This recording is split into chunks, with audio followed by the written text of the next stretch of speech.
Yes. Yes. Trae un yes a tu vida con un préstamo de Co-op Seno Gandía. Te prestamos $6,000 desde $108 mensuales. Y si necesitas, te prestamos hasta $50,000. Solicita en préstamosenogandía.com o al 650-1122. Bienvenidos a Bonita Radio. Esto no es un cuento, esta es la verdad. En breves segundos, la periodista Carmen Enita Acevedo estará con ustedes. Bonita Radio está disponible en Facebook, Instagram, X, Spotify, YouTube, iVoox y iTunes. Agradecemos a nuestros auspiciadores. Cooperativa Seno Gandía, solidez y futuro. Y Vega Co-op, de tu lado siempre. Nuestras transmisiones son viables también gracias al apoyo de ustedes. Pueden enviar sus donativos accediendo a bonitaradio.net. Allí podrán realizar su aportación a través de PayPal o tarjetas de crédito. También pueden realizar su donativo por ATH Móvil Negocios a la Fundación Periodismo 21. O pueden enviar un cheque o giro postal a PMB número 284, P.O. Box 194000, San Juan, Puerto Rico 00919-4000. Bonita Radio, esto no es un cuento, esta es la verdad. Con ustedes, la periodista Carmen Enita Acevedo, en directo desde el estudio Roberto el Indio Acevedo. Saludos y buenas tardes. Soy Carmen Enita Acevedo y a las 5 y 8 de la tarde de hoy, 8 de julio del 2025, vamos a hablar en ¿Qué palo es noticia? Sobre lo más importante después de las 12 del mediodía que acabamos nuestro primer programa de hoy y sobre todo el seguimiento que le vamos a dar al caso de Arecibo, que mantiene ya bajo fianza a el acusado de asesinar a su yerno en el área de Arecibo. También vamos a hablar del Departamento de la Familia y lo que le está exigiendo un grupo de profesionales, entre ellos la Organización de las Mujeres, sobre lo que está ocurriendo en Puerto Rico con los niños y las niñas de las madres y padres migrantes con estatus migratorio no definido que están siendo deportados. Le están exigiendo política pública al gobierno de Puerto Rico y el gobierno no contesta. Solo un jefe de agencia contestó. Para eso vamos a hablar a las 5:30 con la psicóloga Alice Pérez Fernández, que tiene información y es una de las portavoces de ese Comité de Acción Social. Y definitivamente lo que es la noticia de última hora que tenemos aquí en Bonita Radio, con un informe que bajó la inspectora general Ibeliz Rivera Torres sobre la policía de Puerto Rico y lo que supone que el excomisionado de la policía y el subcomisionado se hayan ido con sendos cheques, liquidaciones, incluso de horas extras y tiempo compensatorio a la que no tienen derecho. $114,000.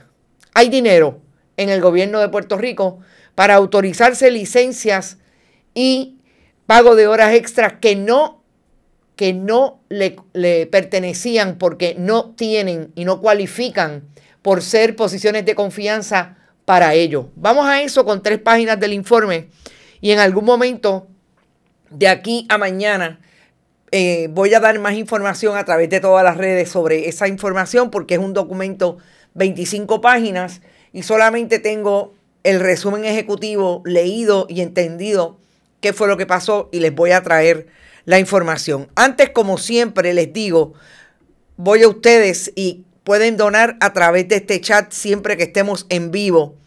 Recuerden, lo pueden hacer aquí sin ningún problema y también en las otras formas de donativo. Los saludo brevemente, Florencia Ramos, te echamos de menos esta mañana. A Ixes Camilo, Carles Baratay, Cardo Núñez, Luz Díaz desde Winter Garden. También está Sandra Infanzón, que parece que ya llegó a la isla y está, mire, más relajada. Heidi Ramírez desde Michigan. Gracias a ti por tu apoyo siempre, Heidi. José Torres, Malungo Viera, Héctor García, M. Pastor del Valle, Luis Matías Meléndez, Berenic, Javier Jiménez está por ahí, Mildred Lozada, H. Luis Guadalupe, Wilma Fontán, Vivian López, Edgar García, Mildred Lozada, Javier Jiménez, ya lo dije, Berenice también creo que lo dije, Pablo Pimentel, Cruz Violeta, Edgar García y José Rodríguez. Vamos al mambo, vamos a las informaciones. Aparentemente, yo creo que ya salió, porque esta mañana un juez en el área de de Arecibo, le rebajó la fianza a $60,000 a don Miguel González Varela. Recordemos que es el acusado hasta el momento de un asesinato en primer grado con relación a la muerte de quien fuera su yerno, que supuestamente, ahora tengo un poco más de información. Lo que ocurre es que don Miguel va a donde vive este joven que le había propinado una golpiza que envió al hospital a la hija de don Miguel, y finalmente iba a haber como una transacción de tienes que pagar por lo que le hiciste a mi hija, y en eso es que ocurre el asesinato. Va habiendo un poco más de información. Lo que hablábamos esta mañana se traduce en este momento a que don Miguel es incluso amigo del padre de este joven. Estamos hablando de personas conocidas.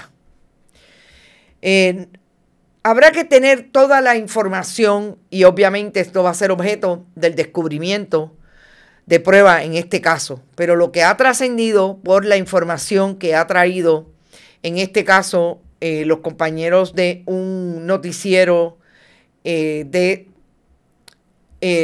televisión es que este caballero es precisamente el padre de el que resultó muerto, Whistler Galarza, y dijo que en efecto era un gran amigo y lo conocía por ser del barrio aparentemente de donde él también es oriundo, en el área de Arecibo, y está bregando hoy con lo que significa que su hijo haya muerto a manos de su amigo.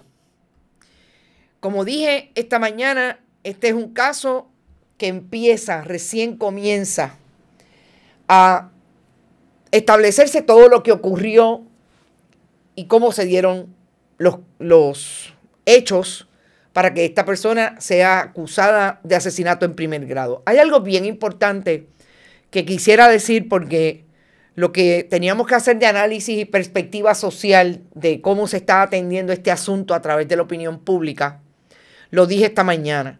Pero quiero entrar un poco en lo que tiene que ver con la acusación y cómo va a venirse si se desmiembra esta acusación a que sea un delito de menos responsabilidad penal como lo tiene un asesinato en primer grado. Los fiscales acusan, y es modus operandi de los fiscales en Puerto Rico, acusan por el delito más grave de acuerdo a los hechos. Aquí no solamente hay un arma para la cual don Miguel tenía aportación, sino que hay un movimiento que se da de él hacia la búsqueda de esta persona y finalmente termina en el asesinato. Lo que siempre se establece como importante en el delito de asesinato es que usted tiene que probar la intención. Ya cuando ustedes empiezan a escuchar, o por lo menos yo, desde mi perspectiva periodística de investigación, empiezo a escuchar que hay una intención en ese acto de irlo a buscar, de llevarlo supuestamente al tribunal, pues ahí hay elementos que pueden empezar a bajar esa posibilidad de intención. Eso lo van a saber los abogados y las abogadas cuando empiecen a buscar las defensas que van a levantar para defender a esta persona.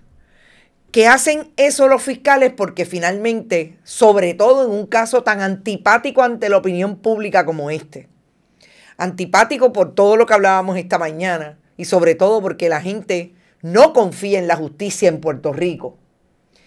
Ya la Secretaría del Departamento de Justicia y la secretaria Lourdes Gómez dio instrucciones de que no se iba a oponer a que la fianza de don Miguel se redujera para que esté en la libre comunidad.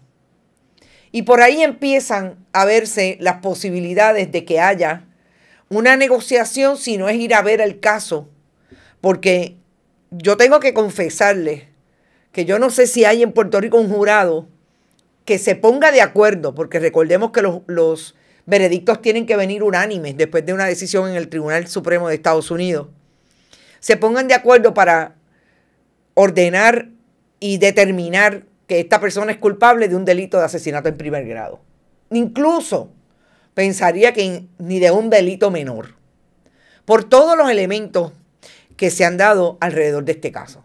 Así que es importante que sepamos que por ahí se cocina en el área del derecho la posibilidad de que esta persona tenga o pueda llegar a un acuerdo con la fiscalía. No olvidemos que aquí hay una familia víctima que tiene que tomarse en consideración a la hora de que se va a hacer un acuerdo con el imputado. Sabemos mucho que parte de lo que significa la frustración del sistema, de la gente con el sistema de justicia, es precisamente que no se toma en consideración a las víctimas a la hora en que se va a establecer un acuerdo, un preacuerdo. Todo eso será importante. Pero el nivel de tragedia llegó hoy a establecerse que las familias de este joven que resultó muerto y de la persona que está acusada, en efecto, se conocían, son amigos, y por ahí está la terrible tragedia que significa una mujer abusada por otra persona, por otro hombre, por un hombre que fue su compañero, y así se ven las familias involucradas en este hecho que finalmente sigue siendo violencia contra las mujeres.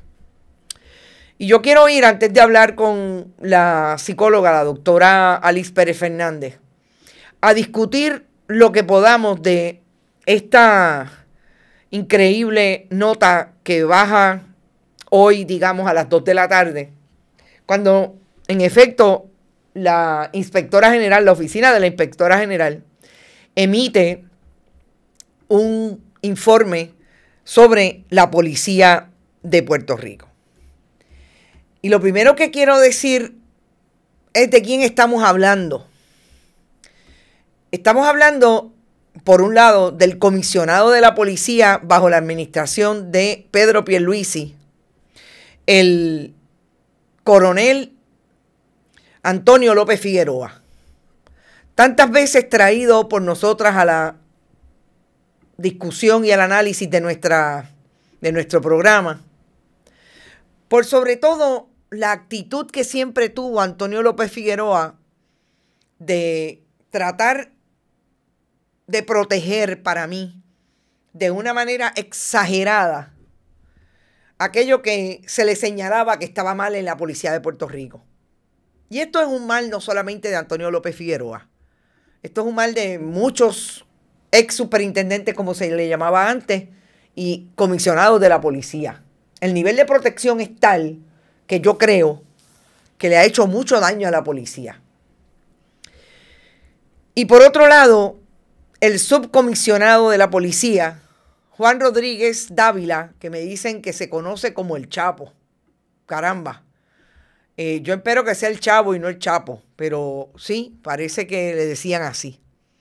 Juan Rodríguez Dávila, o le dicen porque está vivo, es este subcomisionado que, según la información que busqué, en el 2014 llevaba 13 años en la uniformada y tuvo que actuar como superintendente asociado de la policía e interino en un cambio de mando allí en la policía de Puerto Rico.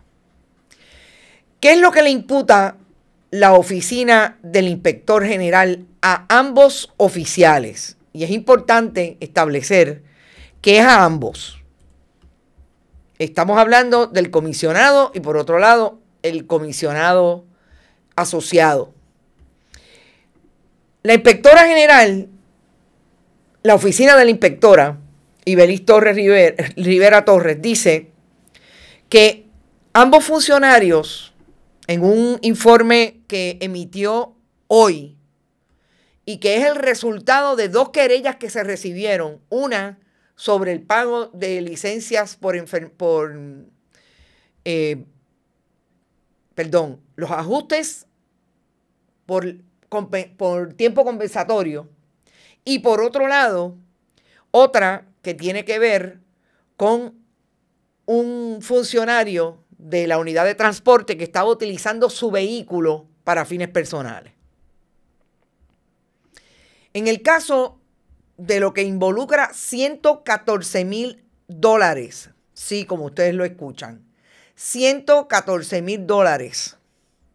La inspectora general dice, y cito de la página específicamente 4 de este informe, que evaluada la situación con el propósito de las posibles infracciones, de determinar las posibles infracciones, deficiencias, identificar sus posibles efectos en la operación del gobierno, se examinaron expedientes de personal, talonarios y nóminas. Además, se revisaron las certificaciones emitidas por la entidad y se realizaron las entrevistas al personal del cuartel general, de la Policía de Puerto Rico o negociado de la policía y el Departamento de Seguridad Pública. Yo creo que es importante decir aquí, porque esto nos va a explotar en la cara ya mismo cuando sigamos el relato de este informe. Recordemos que a partir del 2018-2017 hubo una reestructuración de todo lo que tenía que ver con las agencias de seguridad y se creó la famosa sombrilla Departamento de Seguridad Pública. Ahí cae la Policía de Puerto Rico, el Cuerpo de Bomberos, hasta este año creo que el Instituto de Ciencias Forenses, etc. Es importante el negociado de manejo de emergencia, porque el que puede haber autorizado, y esto va a ser lo interesante, hay que ver quién lo autorizó, pero quien era secretario del Departamento de Seguridad Pública bajo la administración de Antonio López Figueroa y de Juan Rodríguez Dávila como comisionado y subcomisionado respectivamente o comisionado asociado, era Alexis Torres, el agente federal que dejó de ser agente federal para entrar en el mundo de las agencias públicas en Puerto Rico en materia de seguridad, y que lo más interesante es que era supuestamente el más GI, porque era federal. No dice el informe quién autorizó, o por lo menos yo no lo he encontrado. Cuando le dé lectura completa a todo el informe, es posible que podamos hablar sobre quién lo autorizó.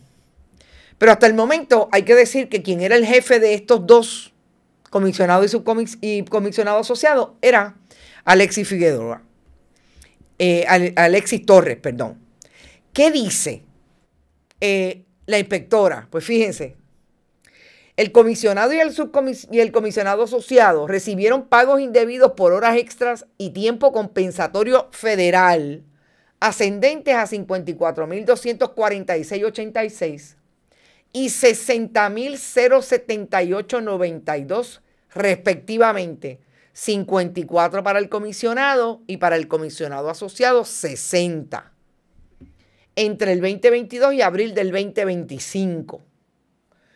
Ambos puestos de confianza clasificados como exentos bajo la Ley 26 del 2017, conocida como la Ley de Cumplimiento con el Plan Fiscal, la Ley Federal de Normas Razonables del Trabajo, importante, y la ley según enmendada como la Ley del Departamento de Seguridad Pública, por lo que no cualificaban para dichos pagos.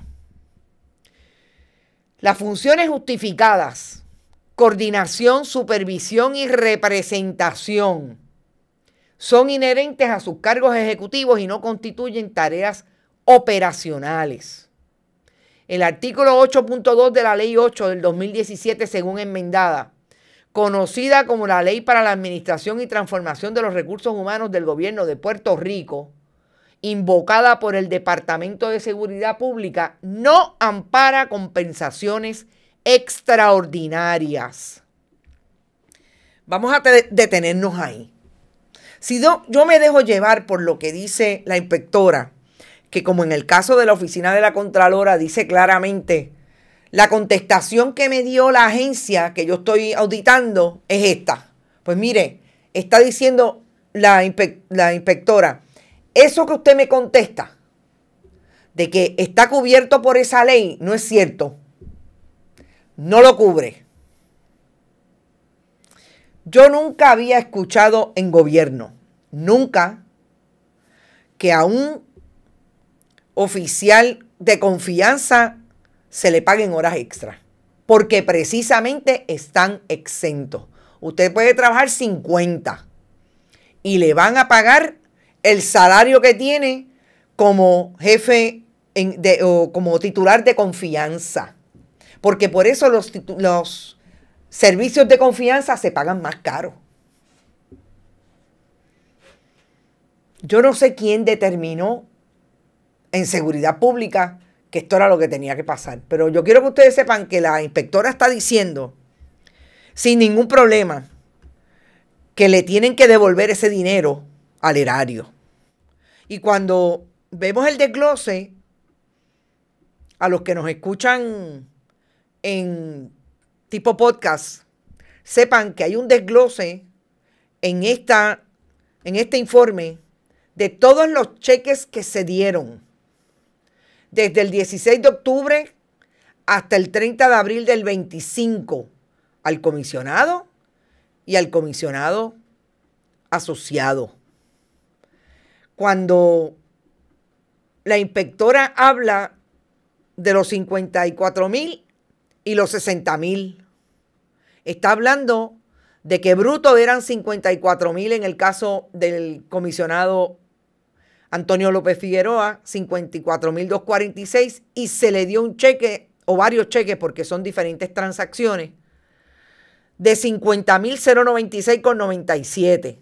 Para que tengamos claro, de tiempo compensatorio, el comisionado de la policía ex de la administración de Pedro Pierluisi cobró del 16 de abril al 30 de abril del 24 10,070,44.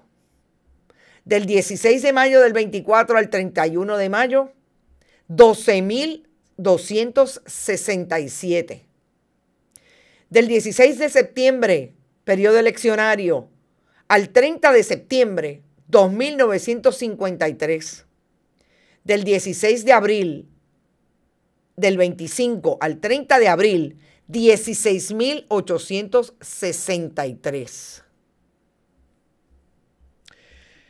Cuando usted ve esto, en el caso del comisionado asociado, cobró 5 cheques de tiempo compensatorio OTC y las horas de otras licencias. Primero, que sí hay una ley que le aplica a la Policía de Puerto Rico que tiene que ver con una ley federal que paga tiempo compensatorio. ¿Ustedes saben cuánto tiempo hay policías que en el día de hoy no le han pagado el tiempo compensatorio que trabajan? No son policías que cogen a los acusados y van a buscarlos para posar en la foto. Son policías que dan tránsito, son policías que se suben en helicóptero, son supervisores que tienen que estar trabajando, sargentos y otros que tienen que estar trabajando 12 y 16 horas porque hay servicios especiales, porque hay escasez de policía y tienen que doblar turno. Y que Antonio López Figueroa, que era un buen PNP en la Policía de Puerto Rico, los cheques le bajaran tan rápido que del 22 al 25 recibiera $50,000 entre tiempo compensatorio y otras licencias. Eso es lo que, cuando uno ve estos informes, tiene que traer el contexto de esto.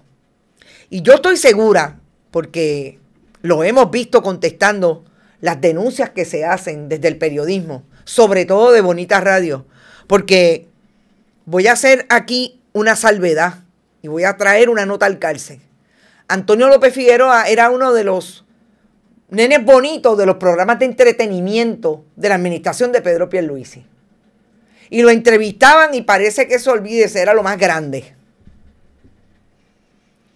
Fueron muy pocos los que hicieron denuncias de lo que hacía Antonio López Figueroa. Pero yo me imagino que cuando conteste esto va a decir, a mí me dijeron que eso era legal. A mí me firmaron la legalidad de yo pedir tiempo compensatorio. Yo me imagino que los viejos de la policía están diciendo, ¿ustedes se imaginan a aquel coronel Vázquez pidiendo tiempo compensatorio? Que eso no había una sola escena que Vázquez no llegara y era el jefe, el superintendente de operaciones de campo. A Gómez Sotomayor, que era de el SAIC, Investigaciones Especiales. Al propio Rosa Carrasquillo, que muchas críticas le tenemos. Esas son las cosas. Y si hay algún policía entre los internautas de hoy, saben, y es viejo, saben de quién yo estoy hablando. Que un superintendente como el propio Pedro Toledo, de la administración de Pedro Rosselló y después de la administración de Aníbal Acevedo Vilá, dijera, mira, me tienes que pagar las horas extras. Que ese era un superintendente que iba, a veces no en condiciones, pero iba a muchos sitios y hacía presencia. Que pidiera tiempo compensatorio. Sandra, ¿cierto para quién autorizó? No sabía que eran exentos. Qué barbaridad. Y Banco de Talento. Vivian López. Son exentos los empleados, los comisionados o superintendentes de la policía. Claro que sí.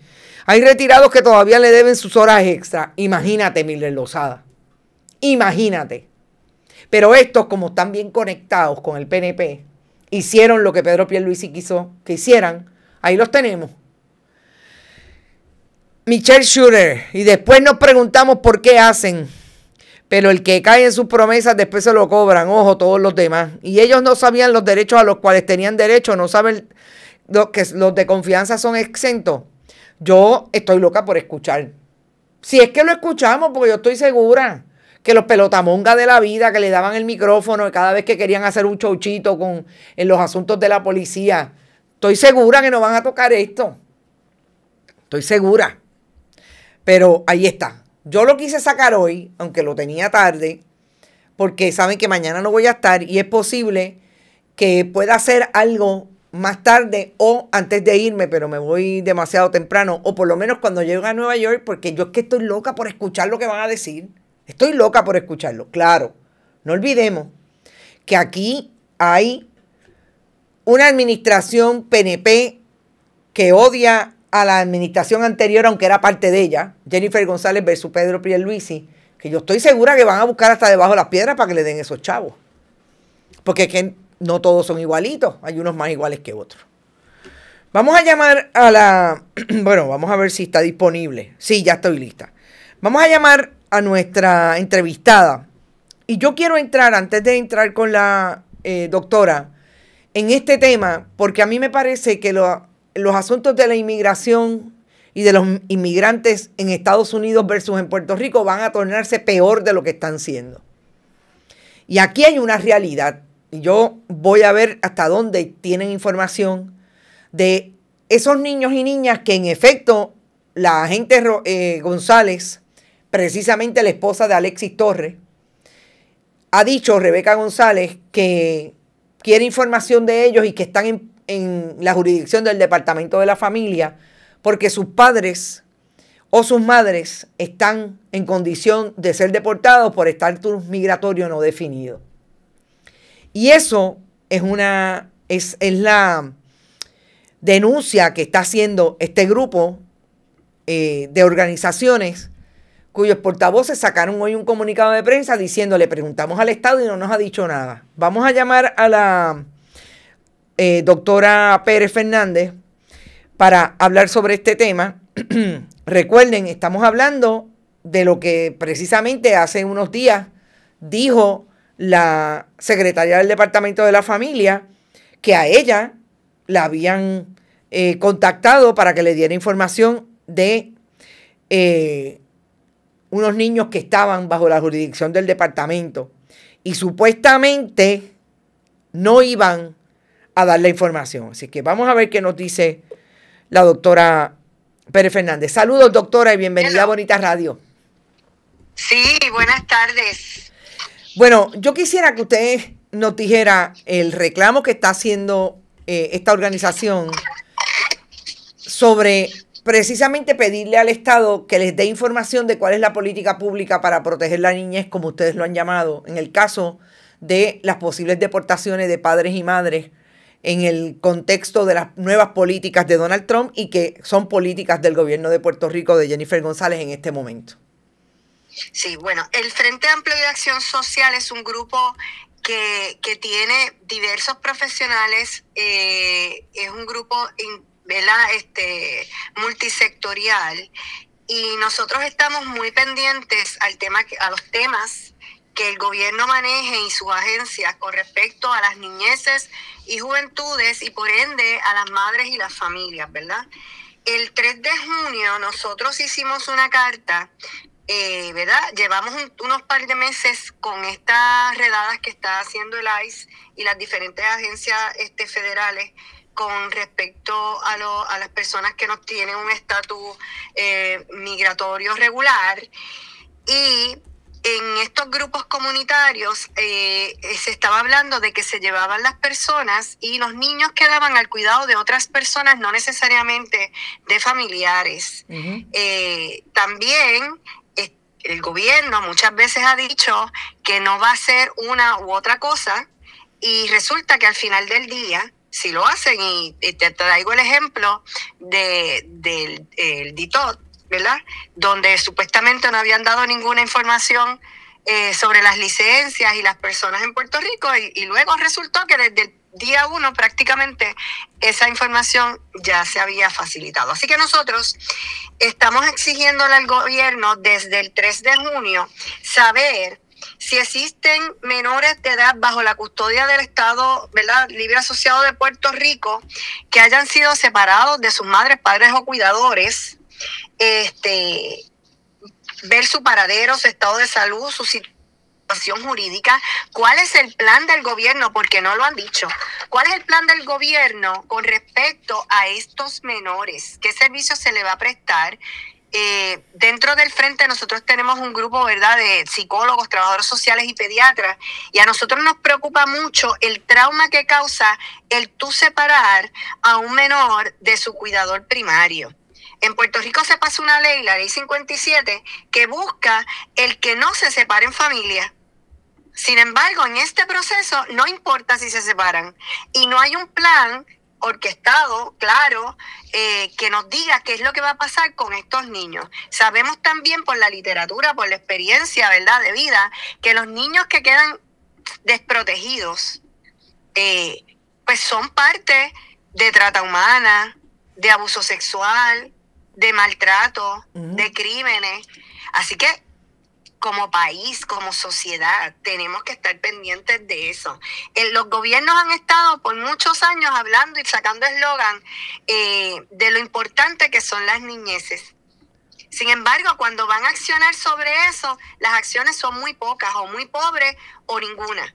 Y en este caso nosotros queremos que el gobierno que tiene, ¿verdad?, la acción mayoritaria, pues que nos diga qué es lo que va a pasar con estos menores, que en efecto se le preguntó en aquel momento si había alguno, y ese mismo día la secretaria del Departamento de la Familia dijo que ninguno. Sin embargo, poco después de eso, o sea, se habían llevado al 3 de junio 650 personas, y de esas 650 personas parece que ninguno tenía hijos. Y ustedes tienen, y yo pregunto, ¿ustedes tienen información de que en efecto hay niños y niñas que se han ido en deportados o en este proceso de traslado en las redadas de ICE, o en las intervenciones de inmigración? Sí, pero en los rotativos del país comerciales han salido informaciones también, o sea, lo hay. Hay información de que hay niños solos, ¿verdad? Nosotros no lo vamos a nombrar ni dónde están, porque tampoco esto es un llamado para ir a buscar los niños en ese aspecto, sino cuál es el plan del país con respecto a estos menores que necesitan cuidados y servicios, siguen siendo niños, ¿verdad? Y tienen derecho. Nosotros reclamamos sus derechos humanos en este aspecto, que deben estar protegidos. Más allá de cualquier política. Cuando usted habla de que ustedes escribieron, ¿a quién le escribieron? Bueno, nosotros le escribimos a la gobernadora, a Jennifer González Colón, a la Fortaleza, a Susan Roy, como secretaria del Departamento de la Familia, a la licenciada Astrid Piñeiro Vázquez, como procuradora de la Oficina de las Mujeres, y también al secretario del Departamento de Educación, el único que contestó que había recibido esa carta fue el secretario de Educación, a quien nosotros hoy le enviamos también una carta, porque con este comunicado de prensa salieron las cartas nuevamente a la gobernadora, a la secretaria de la Familia, a la oficina de la Procuraduría, ¿verdad? Volvieron a salir diciendo, ya llevamos más de un mes y no hay respuesta alguna. Porque una de las cosas que la ciudadanía tiene que entender es que nosotros tenemos que fiscalizar, que pedir cuentas, ¿verdad? Y este gobierno ha dicho que es un gobierno transparente, y si ciertamente es un gobierno transparente, tiene que dar información. Entonces, Eliezer Ramos, secretario de Educación, fue el único que contestó, y nosotros hoy le confirmamos, ¿verdad?, esa respuesta, y le estamos pidiendo formalmente una reunión para poder dialogar próximo, ¿verdad?, empiezan las clases, cuál sería el plan para trabajar con las niñeces migrantes, que se supone, siempre nos han dicho que en las escuelas no van a estar los procesos, ni en las iglesias, ni en ciertas áreas, que no ha sido cierto, porque la información que nosotros tenemos es que, por ejemplo, el papá llegaba a la escuela, pero lo estaban esperando en los predios. Y había intervención. ¿Y quién iba a buscar a ese niño cuando saliera de la escuela? Y estamos hablando de niños menores de 15 años, por ejemplo. Sí, claro. Okay. Claro. O sea, que Claro. no se pueden valer por sí mismos, ¿no? Porque un niño de 15 a 18 años, que sería la escuela superior, pues posiblemente, no necesariamente alguien lo iba a buscar. Pero bueno, yo para terminar le pregunto, doctora. Pero ¿y el sustento, aunque sea un adolescente? Claro, el sustento de ese menor. Claro. Yo entiendo, o sea, es mucho más amplio que irlo a buscar a la escuela, etcétera. ¿Qué le contestó el secretario del departamento, Eliezer Ramos Párez? Bueno, no nos ha contestado la carta de hoy. Él nos contestó en aquel momento que había recibido la carta. O sea, por lo hizo acuse de recibo. No les dijo que estaba haciendo. No nos dijo que estaba haciendo. Ciertamente nosotros también estamos reclamando que hay unos derechos de privacidad, ¿verdad? Los expedientes de los niños en las escuelas están cubiertos por la ley FELPA y se supone que no se dé ningún tipo de información.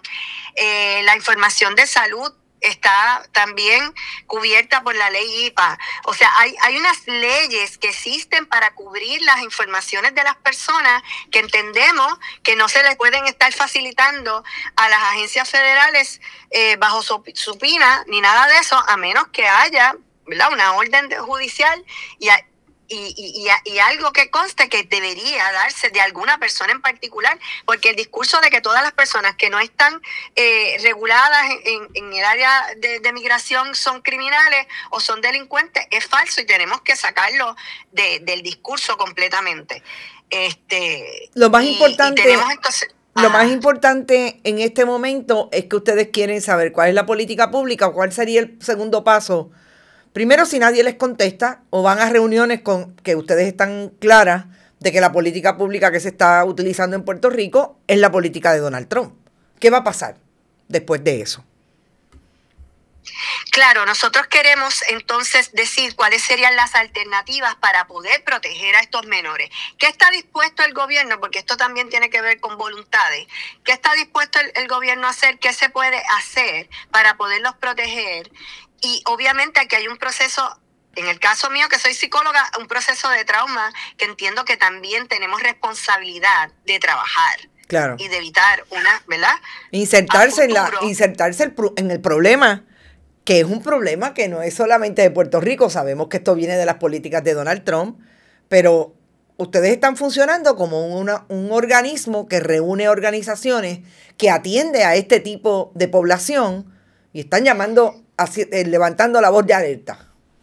Mira, Carmen Enid, es que en este país siempre se está apagando fuegos. Nosotros queremos un proceso de prevención, de planificación, y que se asuman unas posturas y se den unos procesos, ¿verdad?, para evitar situaciones, ¿verdad?, fatalísticas como la que hemos tenido en estos días, que se dan por lo mismo, porque no tenemos ningún proceso ni métodos de prevención.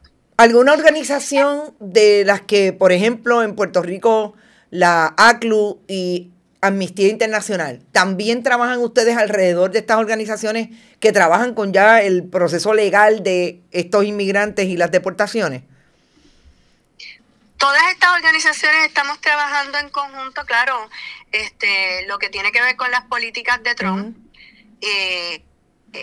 ¿verdad? Cada cual en su área, pero ciertamente sí. Porque esto es un trabajo complejo de muchas variables. Exacto. No es algo simplemente que vayamos a trabajar solamente con los niños y que los demás no se atienda, ¿verdad?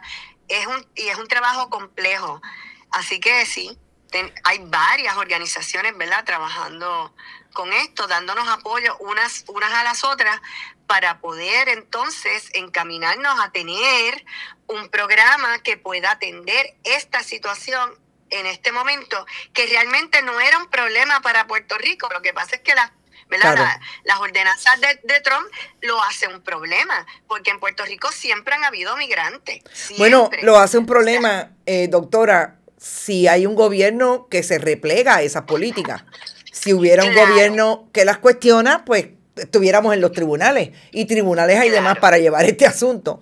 Agradecida de su participación, y vamos a estar pendientes. Siempre me pueden enviar los comunicados de prensa, pero sobre todo si va a haber alguna gestión, y quiero saber en qué quedan las reuniones, si hay reuniones y si les contestan las cartas. Súper importante. Bueno, nosotros somos un frente que si pedimos algo le vamos a dar seguimiento y vamos a dar conocimiento si nos lo dieron o no nos lo dieron. Perfecto. Porque es parte de esa transparencia, ¿verdad?, que todo el mundo debería tener el derecho de tener el conocimiento.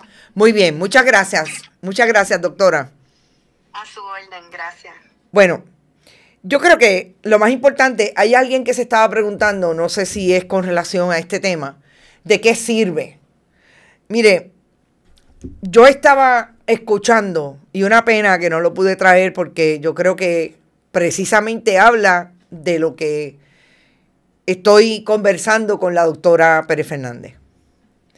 En España, hoy, que están a un año, un año sí, porque son en el 26 las elecciones, de escoger, si sigue la cosa como va, a mucha gente de la derecha, cuidado si no ganan la presidencia en las próximas elecciones. Vox, que es ese tercer partido de derecha, segundo partido de derecha, después del PP, está bien posicionado en las encuestas. Tiene una representante en la Cámara de Diputados que ha dicho con la boca de comer que lo que tiene que pasar en España es sacar a los por lo menos 8 millones de inmigrantes que hay en España, porque ya las calles españolas dejaron de ser de los españoles. Y uno de ustedes, no sé si fue Edgar, dijo que lo que viene por ahí es limpieza étnica. De eso es lo que estamos hablando. Eso es lo que quiere hacer Donald Trump en Estados Unidos.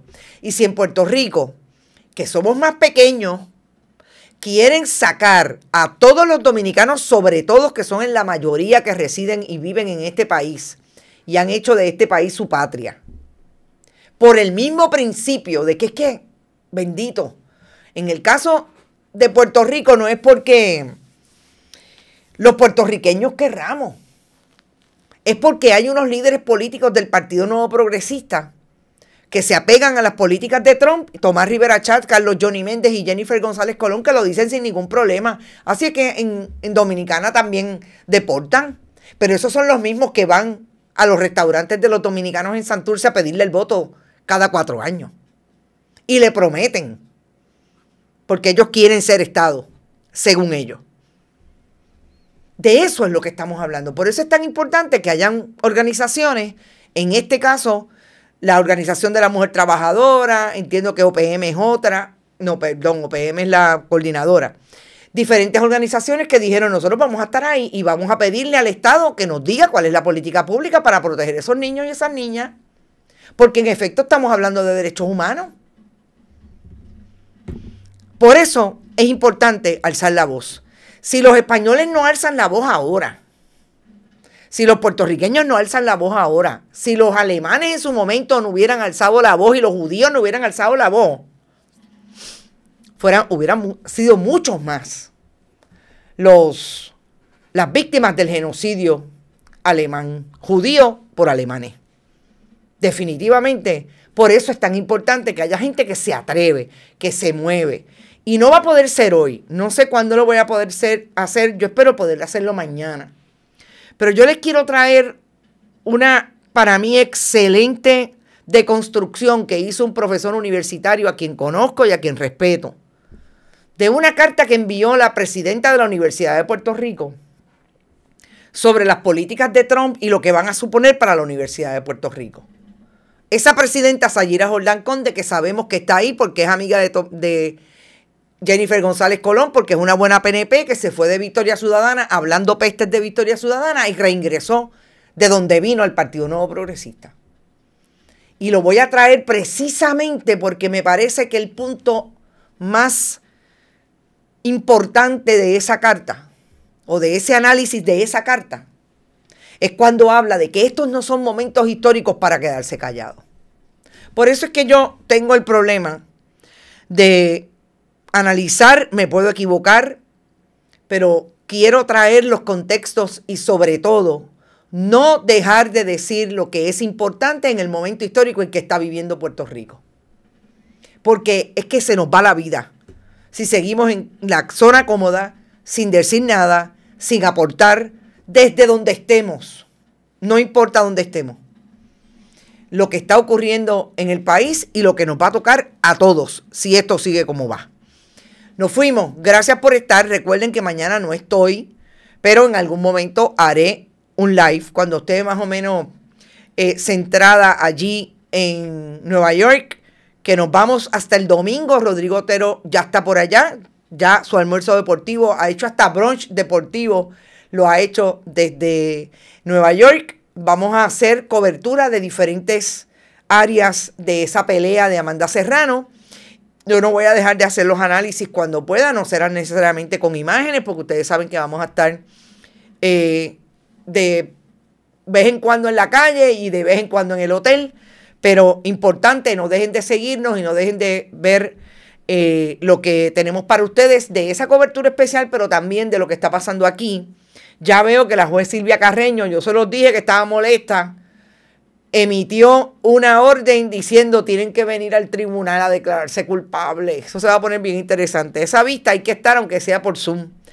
Nos fuimos. Gracias. Sigan compartiendo todos nuestros contenidos. No se olviden que pueden donar a través de PayPal, tarjetas de crédito siempre que estemos no estemos en vivo. Lo pueden hacer en ATH Móvil, PayPal y tarjetas de crédito, fundacionperiodismo21.com y bonitasradio.net. Siempre en Bonitas Radio ATH Móvil y Periodismo 21 ATH Móvil.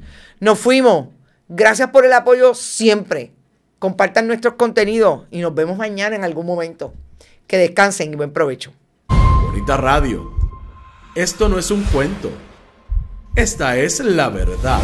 Este programa fue traído a ustedes por Cooperativa Seno Gandía, Solidez y Futuro. Y Vega Coop, de tu lado siempre. Y no olvide que puedes realizar sus donaciones a través de ATH Móvil en la sección de negocios como Fundación Periodismo 21. O puede acceder a nuestra página de internet bonitasradio.net y donar a través de PayPal o tarjetas de crédito. También puede enviar cheques o giros postales a nombre de la Fundación Periodismo Siglo XXI, PMB 284, P.O. Box 194000, San Juan, Puerto Rico 00919-4000. Bonita Radio, esto no es un cuento, esta es la verdad.